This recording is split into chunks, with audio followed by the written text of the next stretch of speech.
Hello and welcome to the 11 Steps to Sirius JoY audio lecture series. I'm Christopher Witecki, your heartfelt host and the sensei to your Sirius JoY. This is episode 4 titled Step 2, I Feel. Today we're going to talk about our feelings. And isn't that funny? That's what a therapist always wants to do, is talk about our feelings. In our royal court of characters, we've already been introduced to the executioner, step 0, and the king or queen, step 1. Today I'm going to introduce you to step 2, the inner baby. We all have an inner baby inside of us. It is our emotions, our feelings.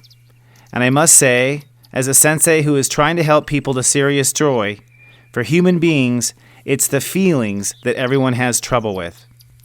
You might say that the very cause of our human immaturity is the fact that we cannot handle or cope with our feelings. For this reason, emotions or feelings are the inner baby of the royal court. And when you begin to nurture your feelings and take care of your feelings become the inner nanny. So in the beginning, emotions are the inner baby, and when you start to mature, it becomes the royal nanny. Either way, you always have to be a royal nanny to your feelings to get along in life. The truth is, I think for even those people who seek the most emotional maturity and spiritual awareness, find that they flip from the baby to the nanny all day long. I even once saw the Dalai Lama sort of freak out on camera about something, and immediately you could see himself self-nurture himself out of it, and in about 2 seconds, he was a happy inner child again. It was beautiful to see, but it was also helpful because I realized, wow, no matter who you are as a human or how high up you are spiritually, everybody feels like a baby, and everyone has to be a royal nurturer to themselves. Now, the cool thing about the 11 Steps to Sirius JoY is that it outlines what I call the architecture of incarnation. By architecture of incarnation, I mean the way spirit literally incarnates into flesh, the way ideas become real things. We've already gone over a couple of these steps. The first thing to happen to incarnate is you must, step 0, reserve sacred space in time for your creation to happen. Then step 1, the heart opens and love enters into the matrix. And as soon as love enters into the matrix, step 2 occurs, you feel the love. In fact, yesterday, when you worked on step 1 and started to fill your heart with love, as soon as you felt that love you filled your heart with, as soon as you felt it, you were already at step 2. One of the secrets in the 11 Steps to Sirius JoY is that as soon as you finish one step, you immediately migrate to the next. So, in the architecture of incarnation, our feelings come right after our heart, I love. And every other state of awareness is on the other side of our feelings. Our thoughts are on the other side of our feelings. Our ability to connect to spirit, step 7, is on the other side of our feelings. Our ability to decide is on the other side of our feelings. That means that step 2, our feelings, is between the heart of our soul, and the rest of us. That means our heart has to go through our feelings to talk to the rest of us, and the rest of us has to go through our feelings to talk to our heart. So, if your feelings are clogged up, if you've been ignoring your feelings, if your feelings are full of pain and anguish, then you literally have cut apart your ability to communicate with the rest of yourself. And worst of all, you're cut off from your heart. So in essence, every part of your being communicates with each other through your emotional field. Your emotional field is literally the bridge between your heart and the rest of you. Your emotions are the information superhighway of your soul. And if you think about this, this is true. When you think about something, what happens? You get a feeling. When your body talks to you in pain, that's a feeling. When your ego gets angry, that's also a feeling. And of course, when your heart loves, that's also a feeling. Our emotions are literally a superhighway of everything going on inside our soul. And actually, astrology and the planets prove this. The moon, the Earth's moon, is the representative of our emotions in astrology. And the moon is the fastest moving planet that we track in astrology. The moon moves once around the Earth every 28 days. Now, the second fastest planet is Mercury, which rules our thoughts, the way we think. And that's once every 88 days. So therefore, emotion is faster than our thoughts. And in the 11 steps to Sirius JoY, emotion comes before our thoughts. Emotion is step 2. It's not until step 5 we think about it. In the book Conversations with God by Neale Donald Walsch, which I'm always quoting, God puts it this way: emotion is your soul's energy in motion. Emotion is literally a replica of yourself, spinning around yourself really, really fast, just like a hard drive spins in a computer.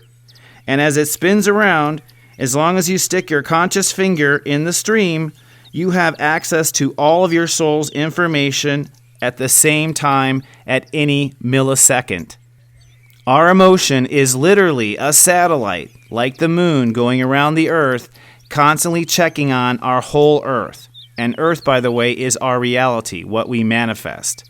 So emotion spins around our manifestations, picking up the temperatures of all states of awareness, and so it is emotion in which we must reach and communicate with the rest of ourself. You've probably heard the expression, the Father, the Son, and the Holy Ghost. This is representative of the sacred 3 states of awareness. We are built on a 3 states of awareness human reality. This is also like mind, body, and spirit. It is the same reference to the 3 states of awareness that make up human consciousness. But what's interesting is, Father, Son, and the Holy Ghost line up with the 11 states to Sirius JoY. Step 0 is the Father, everything and nothing at the same time. Step 0, all possibilities, the ever circle of life going on for eternity. Step 0 is the Father. Step 1 is the Son.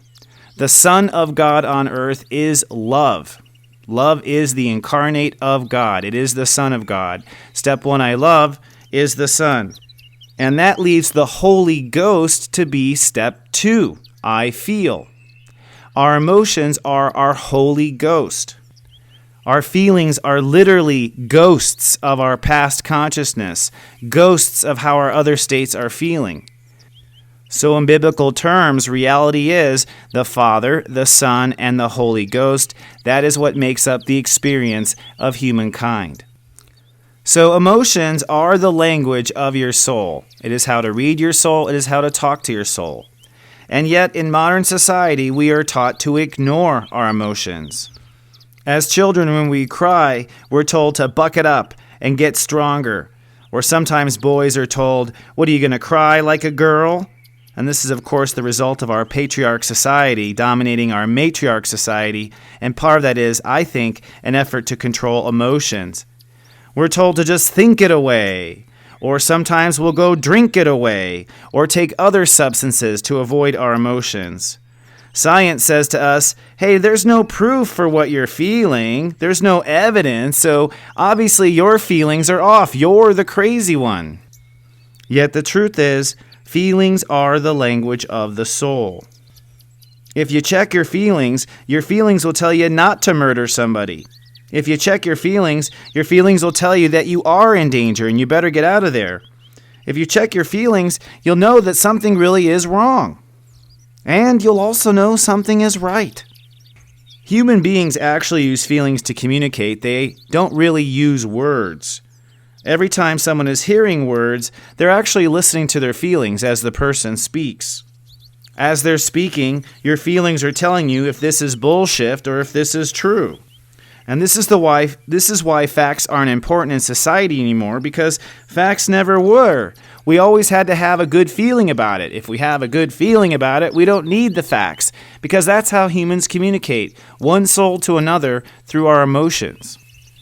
When Yoda from Star Wars is going to listen to the Force, he's checking his feelings for a disturbance in the Force, not his thoughts. And this, of course, is, I think, the biggest problem in society. Step 2, I feel. Everyone is screwing it up from the step 2, I feel perspective. If you want to manifest something, and you protect it, and you love it, and you feel pretty good about it, do you think you're going to get something back that feels spectacular? Or are you going to get something back that feels pretty good about it? To manifest a great reality, you must protect it, you must love it, and you must feel it like a hallelujah. You basically must unite the Father, the Son, and the Holy Ghost, mind, body, and spirit, so to speak. And this, Father, Son, Holy Ghost, step 0, step 1, step 2, this is truly the seeds of what manifestation is about. Way before humankind actually got into books and started studying itself, primitive humans did a whole bunch of manifesting from just that. They protected it, they loved it, and they felt it. They didn't put much thought into it, step 5. They didn't really have any direction in what they were manifesting, step 8. Those are all higher steps. Primitive human beings just protected it, loved it, and it felt right, so they did it. And of course, they didn't always get what they wanted, but they manifested. If you want to manifest something on earth, whether it's a new car or feeling sane again, you have to get all your feelings behind this idea. Everything. Everything must feel good about it.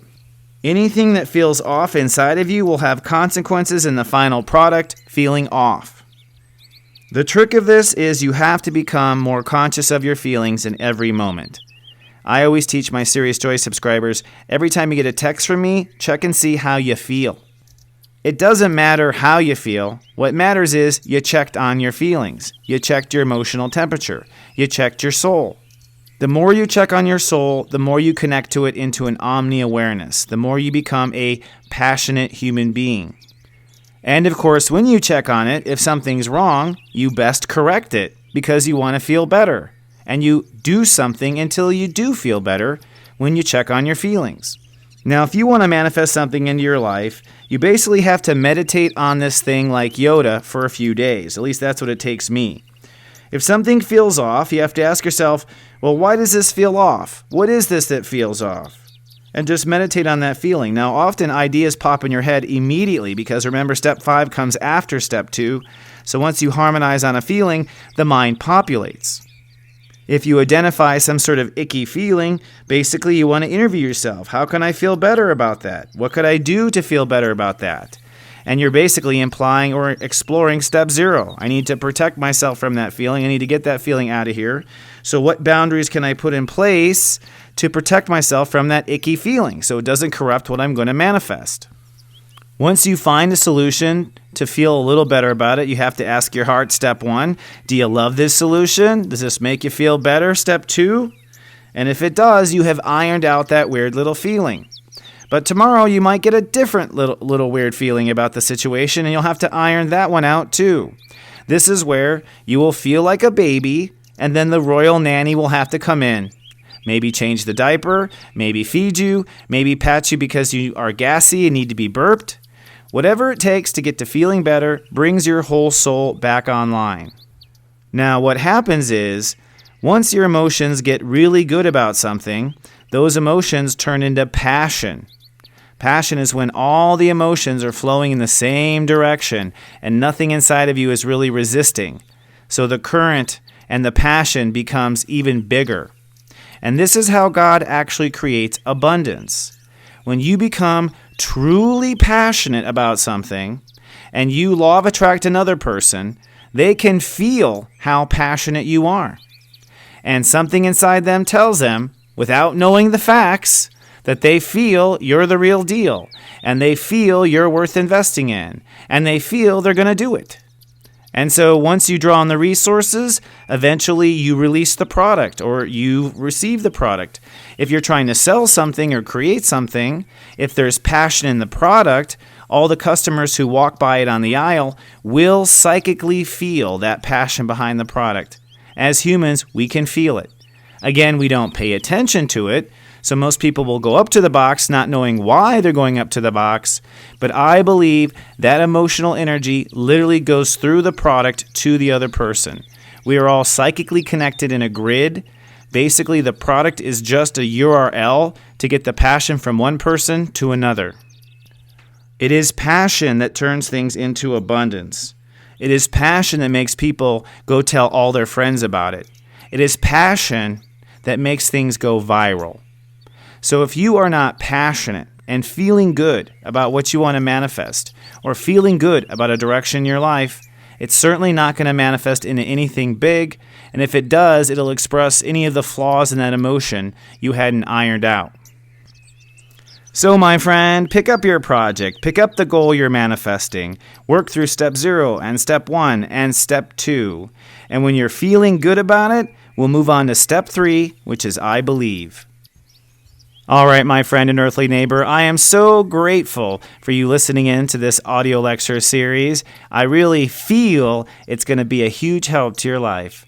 Until our next episode, remember I love you and live, love, be.